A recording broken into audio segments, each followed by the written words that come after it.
The Nexian research facility hung in space like a crystalline flower, its bioluminescent corridors pulsing with the same ethereal light that emanated from its most enigmatic resident.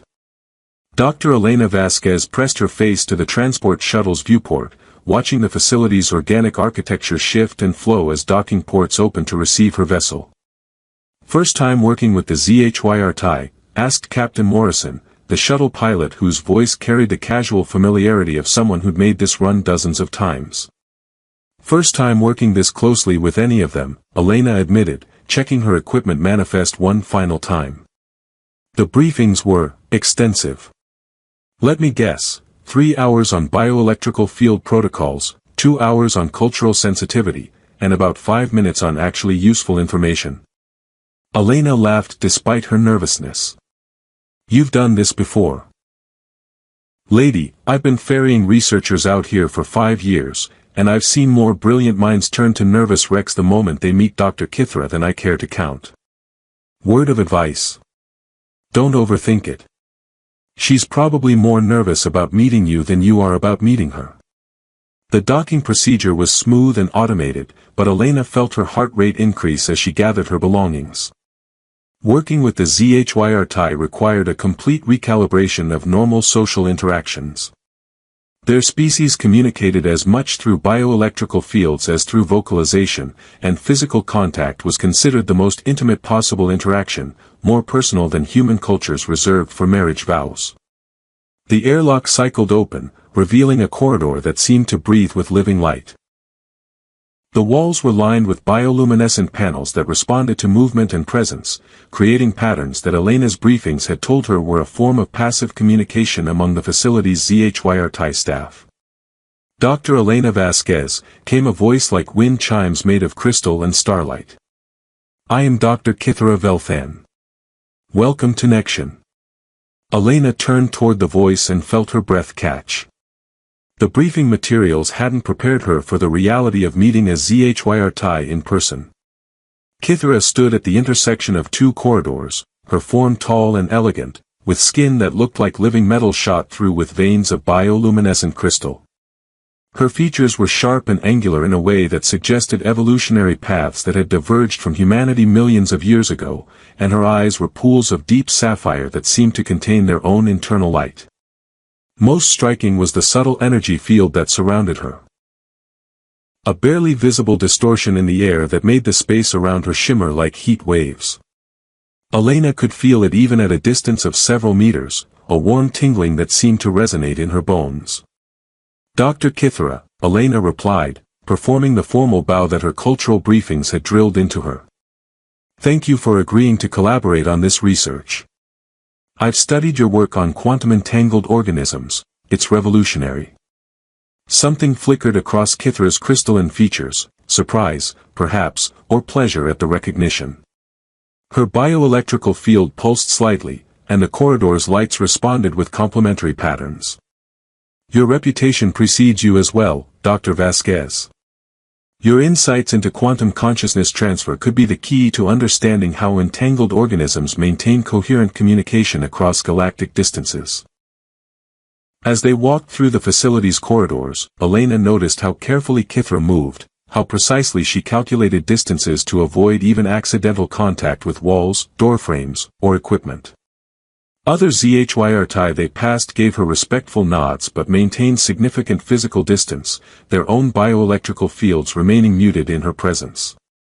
"The laboratory complex is here," Kithra said, gesturing toward a massive chamber filled with specialized equipment that Elena recognized from her theoretical studies but had never seen in person.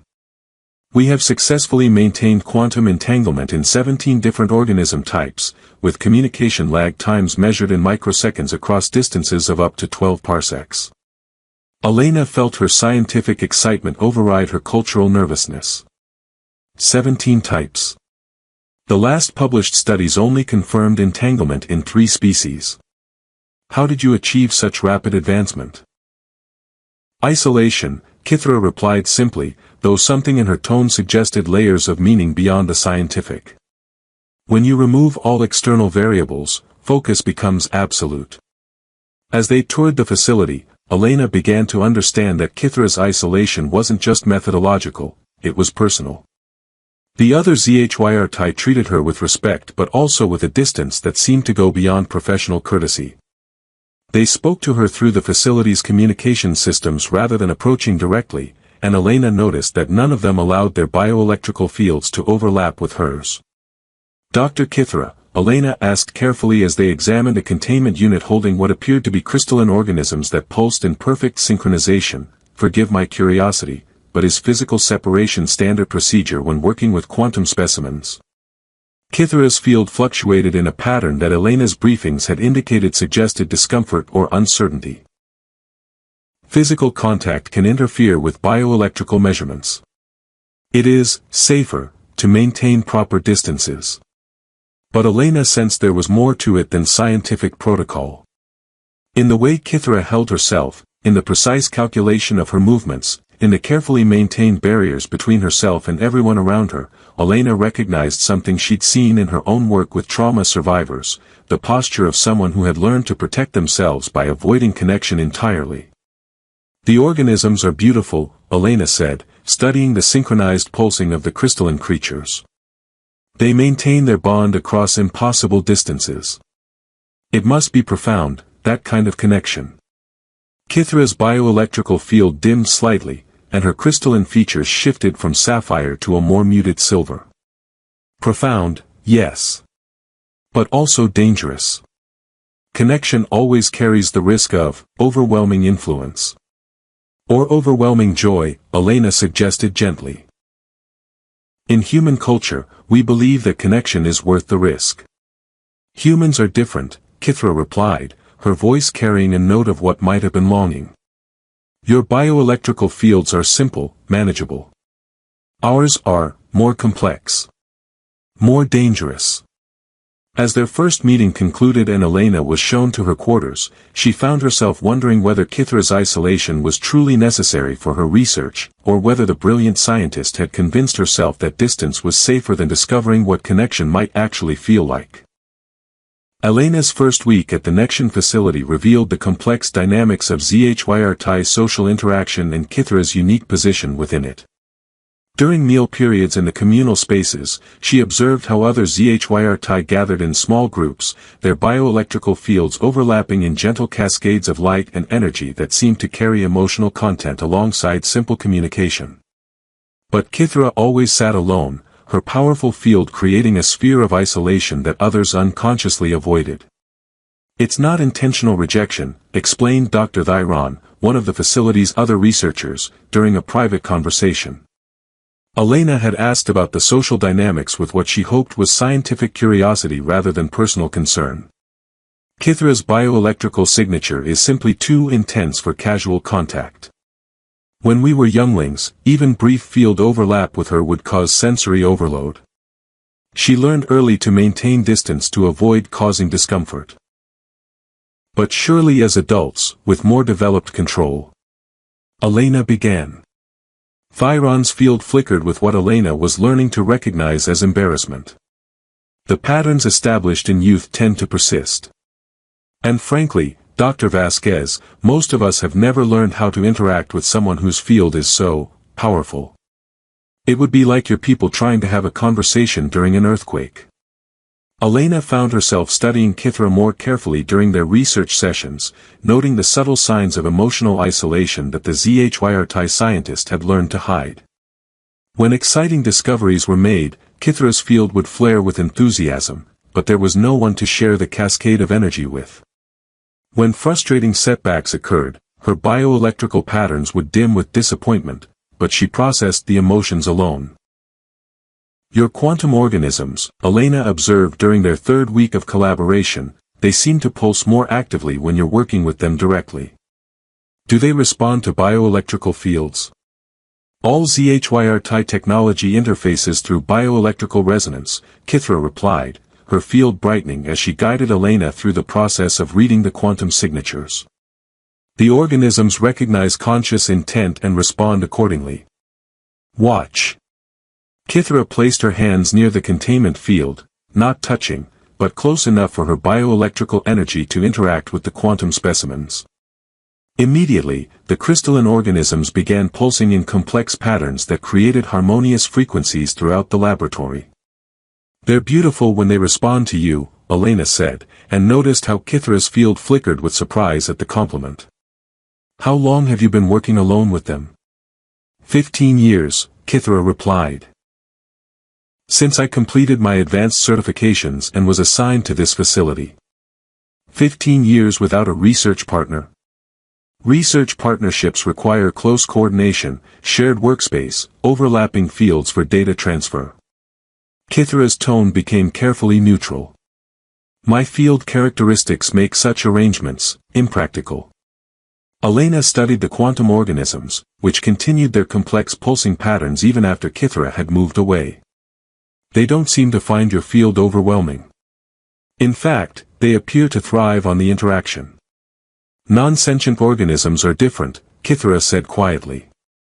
"They lack the cognitive complexity to be overwhelmed by intense bioelectrical input. Or maybe, Elena suggested carefully, they lack the social conditioning to believe that intense connection is dangerous." Kithra went very still, her field cycling through patterns that Elena couldn't yet interpret. "Dr. Vasquez, you speak of things you do not understand. Bioelectrical compatibility is not a matter of belief or conditioning. It is biological reality."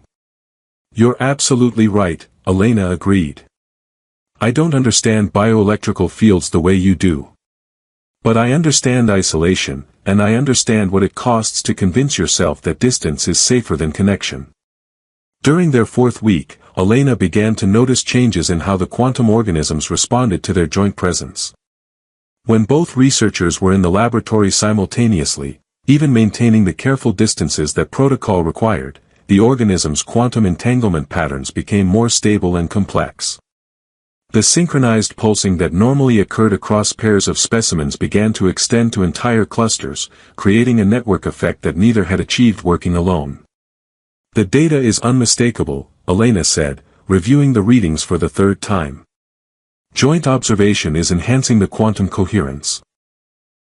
Your bioelectrical field and my presence are creating some kind of resonance effect." Kithra studied the data with the intense focus that had made her legendary among her people. "This should not be possible.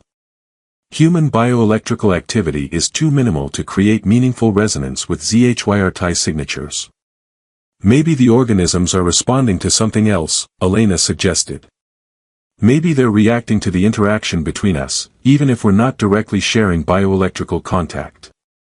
"Impossible," Kithra said, but her field flickered with uncertainty.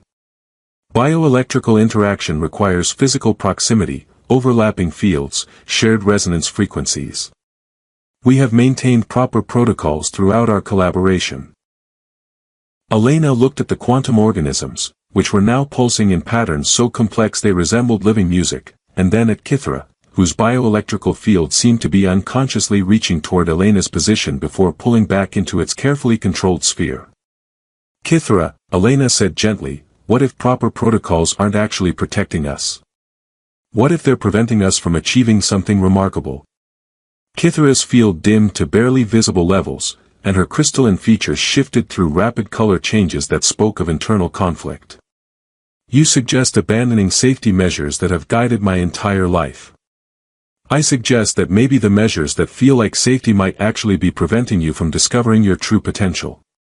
Elena gestured to the quantum organisms, whose synchronized pulsing had now spread to every specimen in the laboratory. "Look at what we're achieving just by working in the same space. Imagine what might be possible if we trusted each other enough to find out what real collaboration could look like." For a long moment, Kithra stood perfectly still, her gaze fixed on the dancing patterns of the quantum organisms. When she finally spoke, her voice carried a note Elena had never heard before, something that might have been hope warring with fear. "Dr. Vasquez, you ask me to risk everything I have built my life around avoiding. What if you are wrong? What if contact proves as overwhelming as I have always believed?" Elena looked into those sapphire eyes and saw not the confident scientist she'd been working with, but someone who had spent decades believing herself fundamentally incompatible with the connections that defined her species. "Then we'll find out together," Elena replied. And maybe discover that being overwhelming isn't the same as being harmful. The breakthrough came during their 5th week, when their research reached a critical phase that required precise manipulation of the quantum specimen's containment fields. The organisms had achieved unprecedented levels of entanglement stability, but maintaining that coherence demanded constant micro-adjustments to the bioelectrical resonance frequencies, work that was pushing the limits of what either researcher could accomplish alone. "The frequency harmonics are destabilizing again," Elena called out, her hands flying over the control interfaces as warning indicators flashed throughout the laboratory. "I can't maintain calibration on specimens 12 through 16 while monitoring the quantum coherence matrix." Kithra moved to the adjacent control station, her bioelectrical field flaring as she interfaced directly with the facility systems. The quantum organisms responded immediately, their pulsing patterns shifting to more stable configurations, but Elena could see the strain in Kithra's posture as she tried to maintain multiple resonance frequencies simultaneously. "The entanglement cascade is accelerating beyond safe parameters," Kithra reported, her voice tight with concentration. "If we lose containment, we'll lose months of research data." Elena studied the readings streaming across her displays, calculating possibilities with the speed that had made her reputation in quantum consciousness research. "There's a solution, but it requires coordination that our current protocols won't allow." "Explain." "The organisms are trying to establish a network connection between all specimens simultaneously. But they need a bioelectrical field pattern more complex than either of us can generate alone." Elena looked across the laboratory at Kithra, whose crystalline features were flowing through rapid color changes as she processed data from dozens of sources. "They need us to work as a unified system." Kithra's field flickered with alarm. "You're suggesting direct bioelectrical contact. Field overlap. That level of intimacy is necessary," Elena finished. "Kithra, we've spent weeks working around your fear of connection, but the research itself is demanding that we move beyond those limitations. The organisms are showing us what's possible when barriers come down." The quantum specimens pulsed more urgently, their synchronized patterns beginning to fracture as the containment field struggled to maintain stability. Elena could see the decision point approaching: either they found a way to work together more closely, or they lost everything they'd accomplished. "The risk," Kithra began. "The risk of not trying is losing all of this," Elena interrupted, gesturing to the laboratory full of quantum organisms that represented years of painstaking research. "And maybe losing the chance to discover what you're really capable of when you don't have to face the universe alone." For a moment that stretched like eternity, Kithra stood frozen between decades of conditioning and the possibility of something unprecedented. Then, with movement that spoke of absolute commitment to the scientific process regardless of personal cost, she began walking toward Elena's position. "Proximity protocols suggest maintaining a minimum distance of." Kithra's voice faltered as she realized that what they were about to attempt had no established protocols. "We'll figure it out as we go," Elena said softly, extending her hand toward the containment control that Kithra needed to reach. "Trust the research. Trust the organisms. Trust yourself." They reached for the same control interface simultaneously, their research demanding perfect coordination to maintain the quantum stability that was fracturing around them. Elena stretched toward the emergency stabilization control just as Kithra lunged for the resonance frequency adjuster, and for one electric moment, their hands touched. The effect was immediate and overwhelming. Elena felt Kithra's bioelectrical field surge through her nervous system like warm lightning, carrying with it impressions and emotions that no human had ever experienced. She felt the crushing weight of 15 years of isolation, the desperate hunger for connection that Kithra had buried beneath layers of scientific dedication, and the profound fear that contact would prove she was fundamentally broken. But instead of the overwhelming sensory assault that Kithra had always feared would happen, Elena felt herself becoming a grounding point for energies that had been contained too long. Kithra's powerful field didn't overwhelm her, it completed a circuit that allowed both of them to interface with the quantum specimens in ways neither had imagined possible. Kithra gasped, her entire body trembling as decades of suppressed need for bioelectrical contact flooded through her consciousness. Her crystalline skin blazed with patterns of light that Elena realized were expressions of pure joy, emotions so long denied that they erupted like solar flares when finally given release. "Elena," Kithra whispered, her voice thick with wonder and terror, "I can feel everything. Your thoughts, your intentions, your—" She paused, her sapphire eyes wide with disbelief. "You're not overwhelmed. You're not retreating. How is this possible?" Around them, the quantum organisms responded to their joined bioelectrical signatures with patterns of synchronization that transformed the entire laboratory into a symphony of light and energy. The containment field stabilized automatically as the specimens achieved perfect entanglement coherence, their quantum states locked in harmonious resonance that extended across galactic distances. "Maybe," Elena said, her hands still touching Kithra's as energy flowed between them like a bridge of living starlight, "you were never too much for connection. Maybe you just needed someone who could match your intensity instead of being intimidated by it." Kithra's field pulsed with emotions too complex for human language, gratitude, amazement, relief, and beneath it all, the slow dawning recognition that everything she believed about herself might have been wrong. "I have spent my entire adult life believing I was fundamentally incompatible with my own species' most basic needs. And I've spent my career studying consciousness that transcends normal limitations," Elena replied. "Maybe that's why this works, because we're both comfortable with extraordinary possibilities."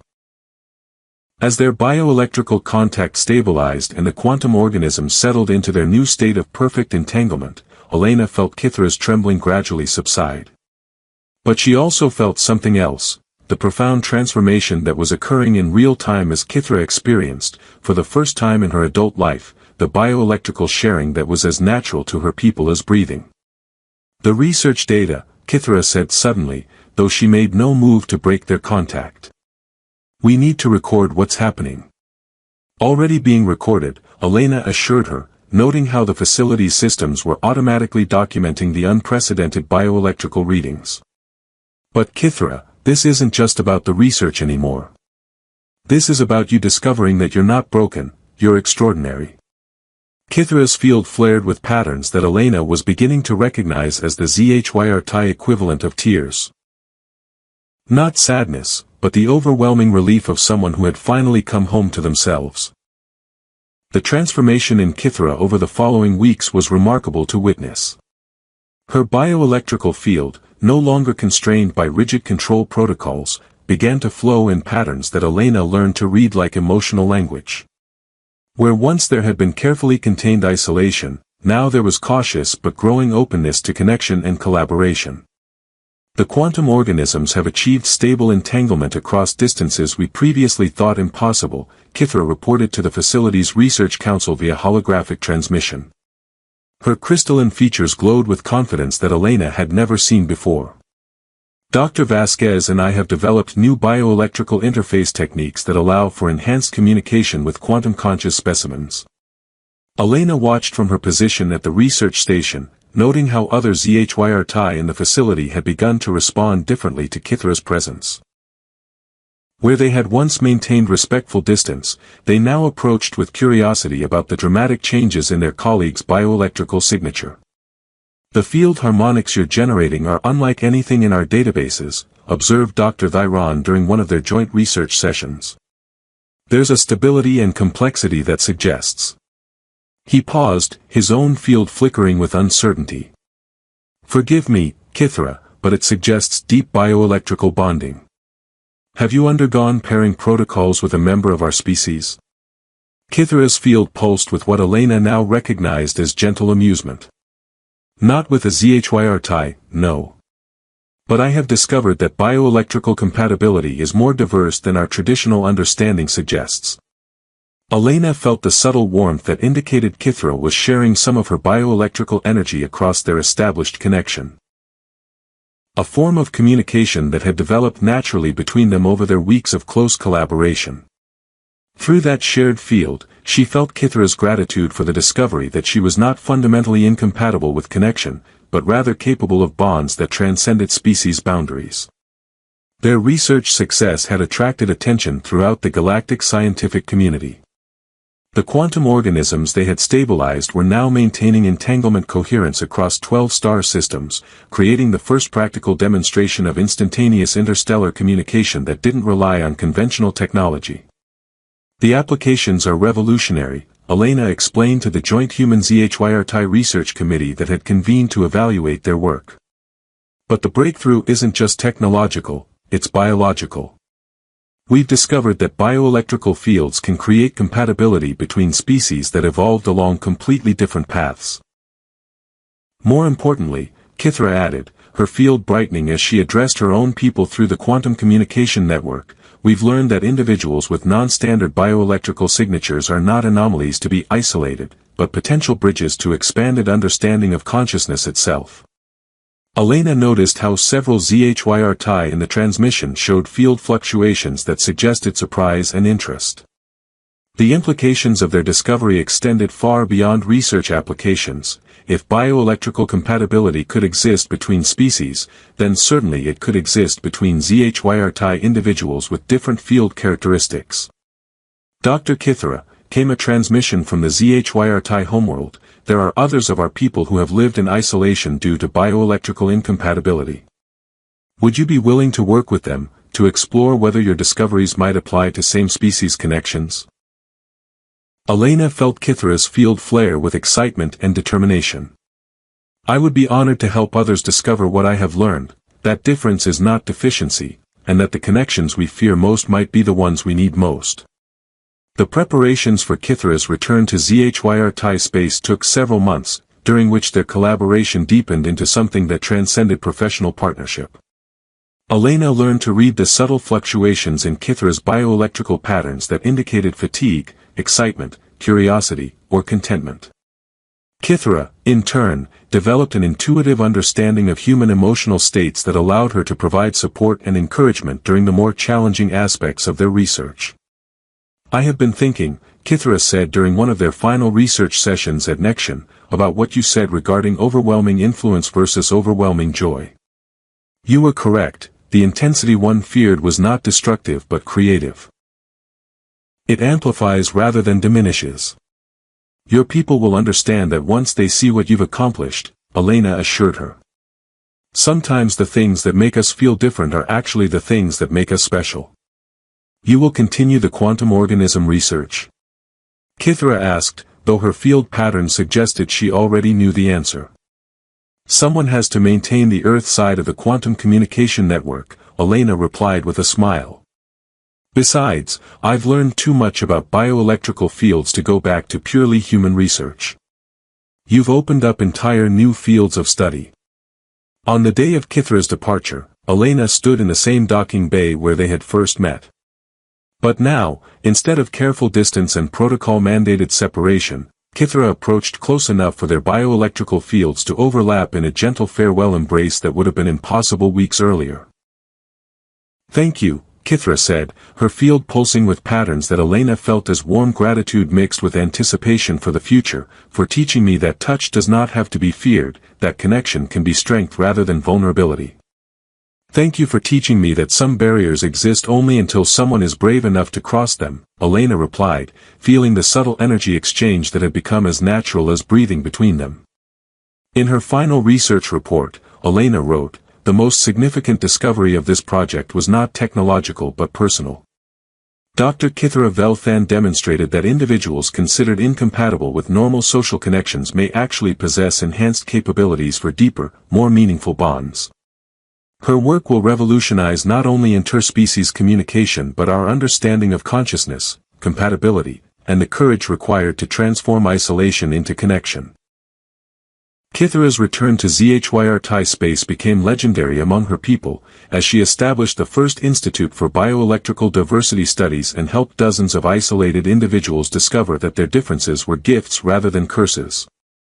The quantum communication network she and Elena maintained became the foundation for unprecedented cooperation between their species.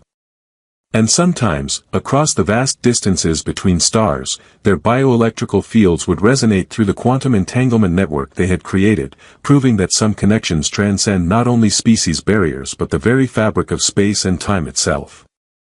The untouchable scholar had learned that the greatest discoveries often begin with the courage to reach out and touch the unknown,